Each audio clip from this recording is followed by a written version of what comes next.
Good afternoon. Hi. I am, for the media purposes, I am Mark Bashorts, M-A-R-C, B-A-S-H-O-O-R, Fire Chief, Prince George County Fire EMS. We're here today for an unusual reunion. It's not unusual for responders to meet folks from incidents that they've been involved in, but it usually happens fairly quickly. This reunion is 29 years in the making. I want to give you a little history and talk a little bit more about why we're here before I turn it over to some other guests. It was Monday, November 17th, 1986, just after 3 p.m., a day much like this, probably a little cooler, but a day much like this. Mark Brady, myself, and Chief Siarnicki, who you'll hear from in a second, all worked for the department at the time. Mark Brady and I worked in communications. Mark Brady was actually on the radio that day. I was off. Chief Siarnicki was working at a firehouse close by, but had just gotten off work.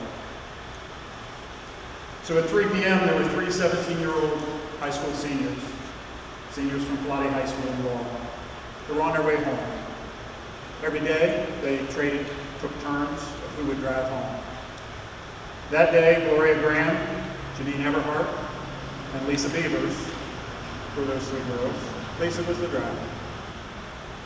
As they turned on to Good Luck Road, a dump truck full of hot asphalt stalled at the top of a hill.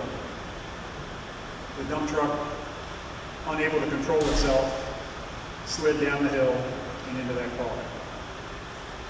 Graham and Everhart didn't make it. Lisa Beavers, with a new name, is here with us today, along with her family.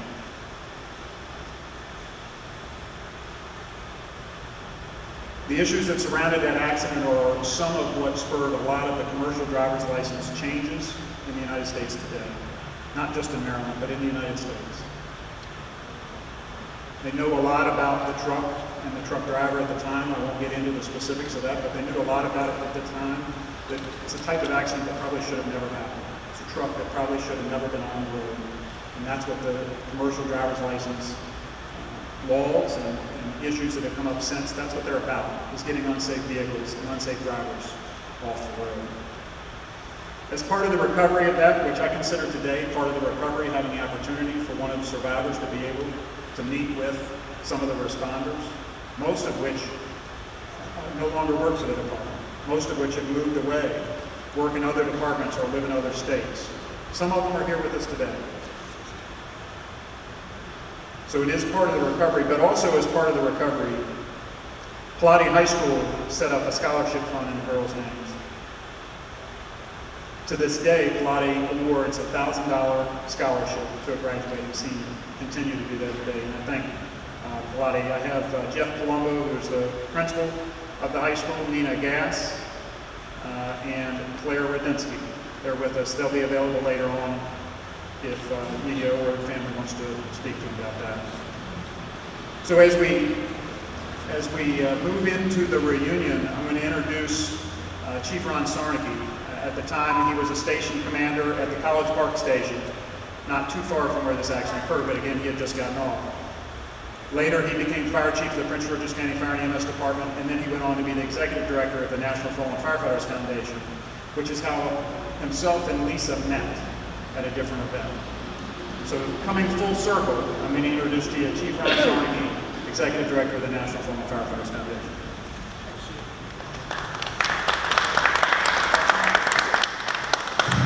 Well, good afternoon, and I'm excited to be here for a variety of reasons. You know, they say that there is a connection among all of us with the fire service. We often hear people talk about how small the world really is. And for both of those activities, it was an aha moment for me in Annapolis about 6 weeks ago. As Mark said, I am the Executive Director of the National Fallen Firefighters Foundation. It's an organization that honors every firefighter in America who dies in the line of duty and helps the families of those fallen firefighters to rebuild their lives. And so we provide an array of programs and activities to help the families put their lives back together. And whether it's a vehicle accident, a traumatic occurrence, death of a firefighter, or death of a loved one, we all have to find a way to find our new level of normalcy, whatever that might be. And that way to rebuild our lives and to put things back together. And that's what the foundation does, all across the country. And we have about 6,000 families that we're servicing and helping them put the pieces back together. And so each year we host what's called a Survivors Conference, where we invite the family members of fallen firefighters to get together and spend a couple of days going through life skills, some health and wellness, some activities to help them, reestablish themselves. And it travels around the country. And this past year, it was hosted by the Maryland Fire Service, right in Annapolis, Maryland. And so Jenny Woodall, who works for the foundation staff, coordinates some of the program pieces for the Survivors Conference. And so her job is to find the right instructors and the right presenters to help those families learn from that experience of being together. Plus there's some social time and some networking, because it's a way for people to heal. And so one of the things that we found to be very beneficial, believe it or not, is to provide opportunities for those family members to take a yoga class. It may sound a little strange, but if you think about what a better way to relax and kind of get your inner self going and to really put your mind in the right place, is to have those family members of fallen firefighters participate in a yoga class. And so Jenny was charged with trying to find a yoga instructor. And then you talk about faith. She actually went to the internet, like we all do, to find yoga instructors in the Annapolis area. And one popped out. There was a variety of instructors that were on the list. But for some reason, when I talked to Jenny, she said, it just stood out. I don't know why. I don't know what the connection was, other than obviously now it was meant to be. And so she invited Lisa to come to Annapolis and provide a couple of classes to our survivor community. And when Lisa got there, she started to interact with those survivors, which she was a survivor from her accident. And it just clicked. The connection was made, and it brought full circle what the survivor community deals with and how we need to provide opportunities to move forward. And so she was telling Jenny after the class how rewarding it was for her to give back. But she had one regret, that she never really had a good opportunity to sit down and thank the first responders that did everything they could to save all three of them that day. And so I said, I might be able to help with that, having worked in Prince George's County. And I knew as soon as I talked to Chief Bashore, the department said absolutely we would make it work.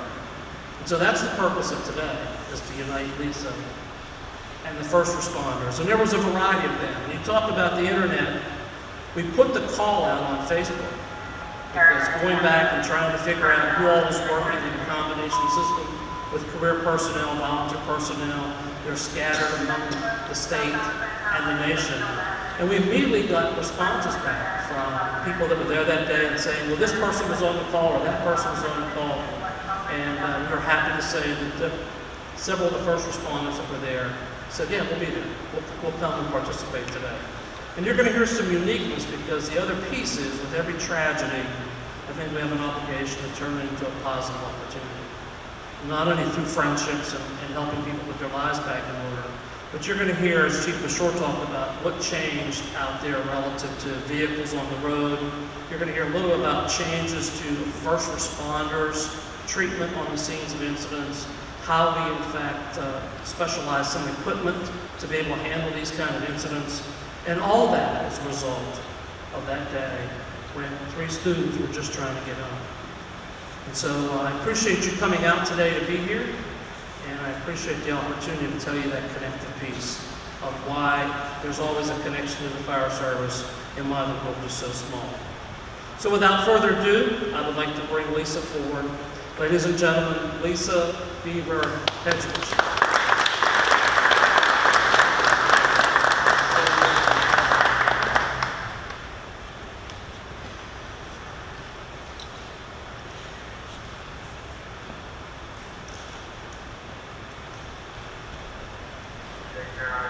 I am truly happy to be here right now. I just took a training over the weekend, and it was called Holding Space. And I learned some great techniques for holding space. Our teacher told us sometimes silence can be the best way. I'm not going to pick silence because I'm a talker, so we had a little bit there, so we'll hold that space. But the way that this all turned out has been absolutely incredible for me. I received an email, and I had no idea who the email was coming from, but it just asked me if I would teach yoga at this national conference. And immediately I answered yes, because I couldn't wait for this opportunity. I couldn't believe that I'd been asked to teach at a national conference. And I asked, how did you find me? I'm really curious. How did you find me? And same as we just heard here, it was just kind of out of the blue, or so we thought. So I had a wonderful, wonderful experience, and it truly was a wonderful opportunity to teach at that conference. And just at the end of the conference, I just decided to throw out a little extra piece of information, and that was about my own accident and my own story. So that's why we're all here, and I'm super grateful for meeting and connecting with Jenny. I also want to thank my mom.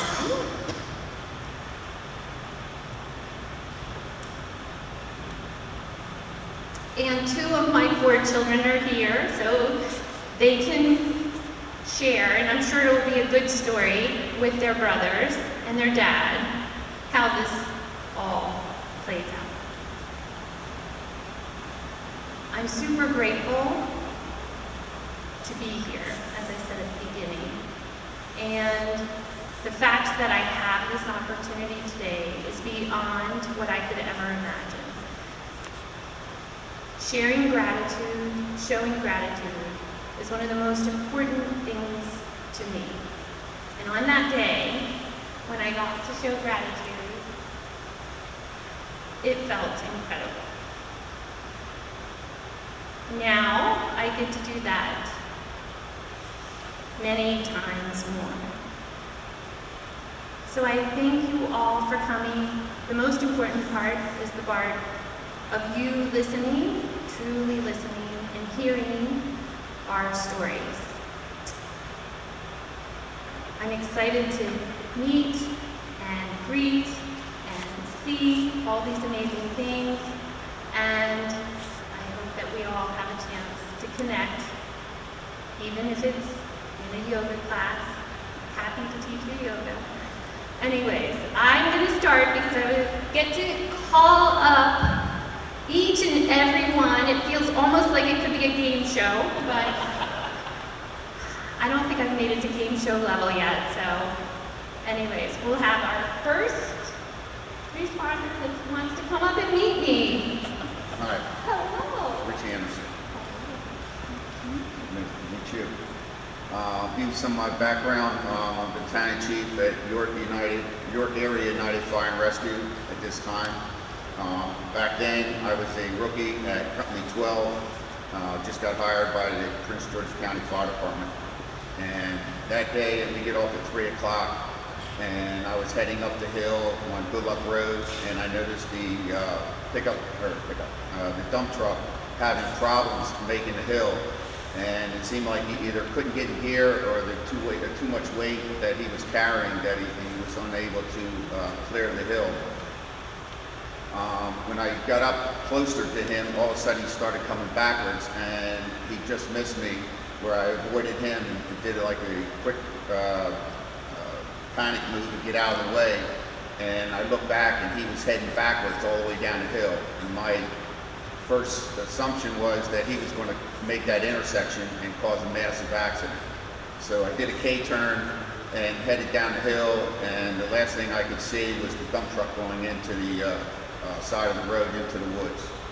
I went down as close as I could. I got out of the car and I got to the vehicle, and I saw a tragic accident there and that type of thing. And being a volunteer for 10 years at Berlin Heights, heavy rescue squad there, the heavy rescue that was there was on its way, that I had a lot of experience with that type of equipment and being able to assist the other firefighters that were coming to help extricate and take care of her, and if anybody else was able to make that accident or be alive, I guess, basically. So my support role was just basically assisting the other heavy rescue companies that were there. But I never got to meet you, I guess, after the accident or anything like that, because you're trauma accident type of thing. So, but it's good to see you here.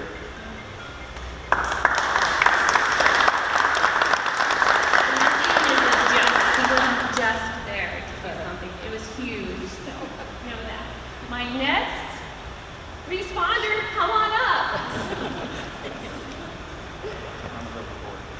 I was a paramedic in the car rescue. Okay. Also, later on when you were in the hospital, you were a patient at Holy Cross. And my wife was your nurse at Holy Cross. So yeah, so there's more of a connection here. She couldn't make it today. So I was a paramedic on the first unit that responded. My partner and I, Carlos Force, who's not here today, is working in Oklahoma now. We arrived on the scene. Dump truck had crushed the car, moved it off the road. Lisa was in the front seat. She had an open skull fracture at the time. The two young ladies in the passenger side of the car were unfortunately deceased at the time.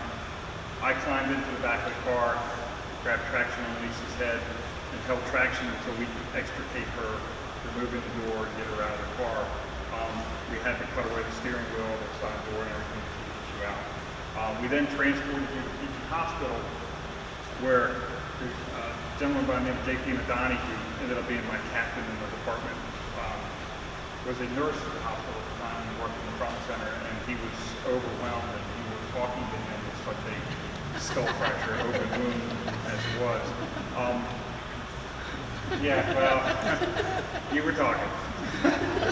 So, but the time we spent on the scene was minimal. I think from the time Carlos and I hit the scene to the time we educated you and got to the hospital was under 15 minutes. So it was a tough day.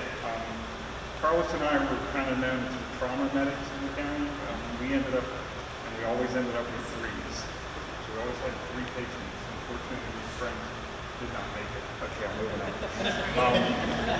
Sorry about that.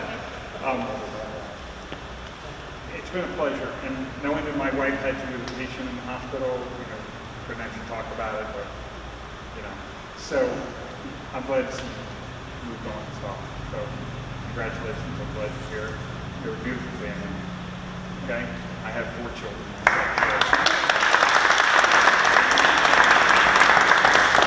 We'll do that. Okay. There's going to be more connections after this. I cannot just let this happen and then I not see all these amazing people again. So, my next first responder, come on up. This is a tough one. You had a tough job. My name is Melvin Batts. My ID number is 54. I've been in since 1985. I retired, came back because the chief patient let me come back. I still love my job and I love what I do. I was transporting the apparatus to the shop, coming back, and I saw the incident. I cut the seatbelt off of you and I assisted with getting you there to the hospital. And I was there and I helped. And that's what I do and that's what I love to do. And I'm going to keep on doing it. That's wonderful.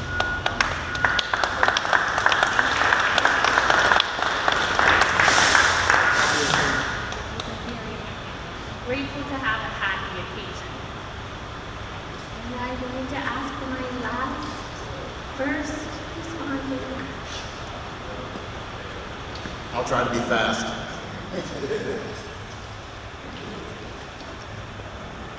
My name is Chuck Fusco, and at the time I was a volunteer lieutenant at Berwyn Heights. I arrived a little bit later that day because the call came out around 3:15. One of the things that you probably all know about first responders, whether it be police officers, firefighters, medics, is we want to change the impossible. We want to fix the impossible. We want to fix it right then.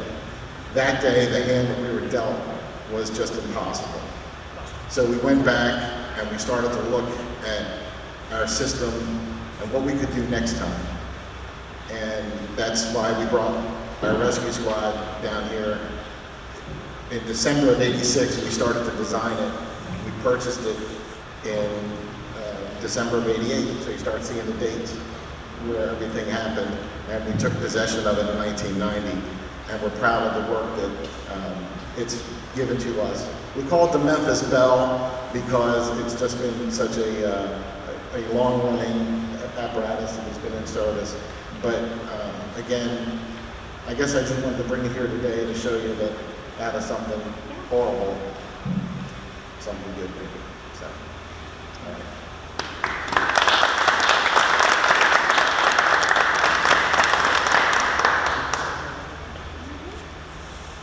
So that concludes the presentation part. We will open up for any questions for either Lisa or the first responders. So any questions? Who can speak most about the changes that have happened since then and what you guys do and the requirements for, I guess you call them gypsy trucks and things like that? I want to ask Chuck to come up and talk a little bit about the changes that happened from the perspective of, because what he began to talk about there was the rescue squad they had, or the equipment we had at the time, was designed based on what they knew best. As a result of that accident, they used some of that to redesign and redeploy this one. So I'll let Chuck talk a little bit about that. Basically, with the rescue squad that we developed after that accident, we doubled the capacity to pull equipment or heavy equipment. We have 2 winches, one on the front and one in the rear, and that has continued. We bought a new rescue squad in 2005, and we continued that methodology throughout. We also have power systems that have backup batteries, backup generators, anything that could be kind of thrown at us, and you can imagine over the years we've had other things, but everything came from that one incident. When we went back talking to county officials, talking to our leadership at Berwyn Heights, what came down was build the best one, and let's never have any thought in our mind. But nobody, in our wildest dreams, we wouldn't have thought we would have seen that sort of incident. But happy to say that we haven't seen one quite that way in all those years. So. Wow.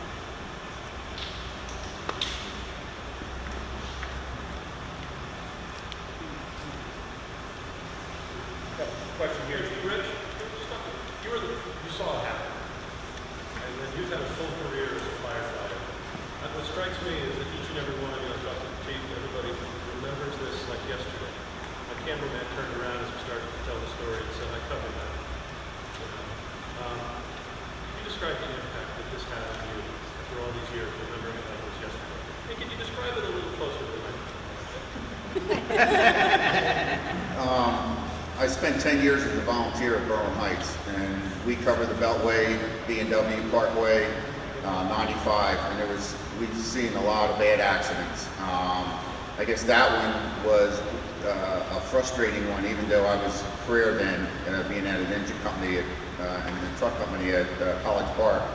But it was I guess maybe more of the frustration of not being able to help everyone, even though I assisted in the operation of getting her out.